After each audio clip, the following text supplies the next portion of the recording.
जय हिंद, नमस्कार सैनिकों और पूर्व सैनिकों। आपका एक बार फिर से स्वागत है सैनिक समाचार इंडिया में। हाई कोर्ट का एक और शानदार फैसला पूर्व सैनिकों के लिए। हाई कोर्ट ने कहा, छुट्टी पर गए सैनिक की मौत भी ऑन ड्यूटी के समान।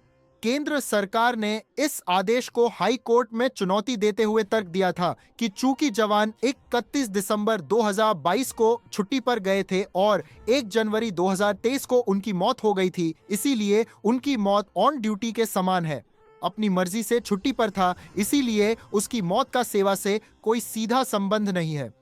जस्टिस हरसिमरन सिंह सेठी और जस्टिस विकास सूर्य की खंडपीठ ने केंद्र सरकार की दलीलों को पूरी तरह खारिज कर दिया। कोर्ट ने स्पष्ट किया कि कानूनी रूप से यह अंतर करना कि जवान एक्टिव ड्यूटी पर था या कैजुअल लीव पर पूरी तरह अप्रासंगिक है। बेंच ने कहा, सबसे महत्वपूर्ण तथ्य यह है कि मृत्यु के समय सैनिक सेवा में था। कानून की नजर में छुट्टी पर गया जवान भी सैन्य अनुशासन और सेवा शर्तों के अधीन ही रहता है। कोर्ट ने कहा कि सेना की नौकरी सामान्य नौकरियों जैसी नहीं है।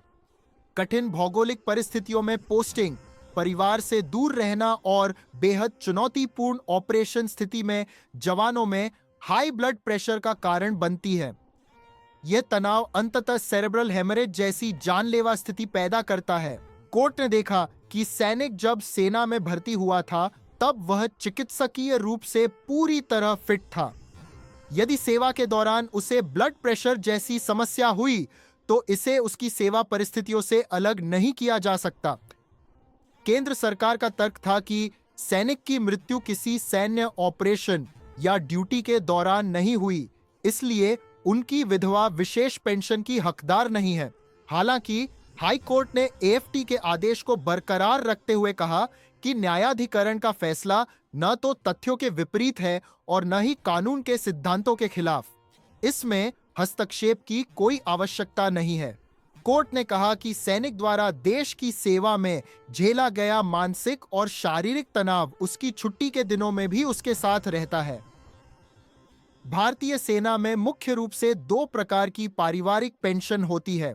साधारण पारिवारिक पेंशन, यह पेंशन तब दी जाती है जब किसी सैनिक की मृत्यु सेवा के दौरान होती है, लेकिन उसकी मृत्यु का कारण सैन्य सेवा से सीधा जुड़ा हुआ नहीं होता, जैसे सामान्य बीमारी या प्राकृतिक मृत्यु।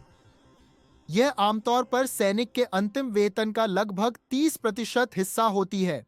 इसके लिए केवल सेवा में होना पर्याप्त है, सेवा के कारण मृत्यु होना अनिवार्य नहीं है। विशेष पारिवारिक पेंशन यह तब दी जाती है जब मौत सैन्य सेवा के कारण या सेवा के दौरान बिगड़ी परिस्थितियों की वजह से हुई हो। यह साधारण पेंशन से कहीं अधिक होती है। यह सैनिक के अंतिम वेतन का लगभग 60% हिस्सा होती है।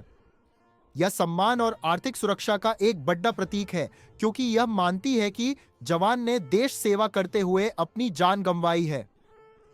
हम सब हाई कोर्ट के इस शानदार फैसले का करते हैं सम्मान। आपका क्या है कहना?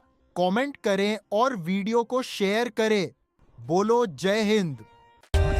For more updates, subscribe to our channel and enjoy watching the videos.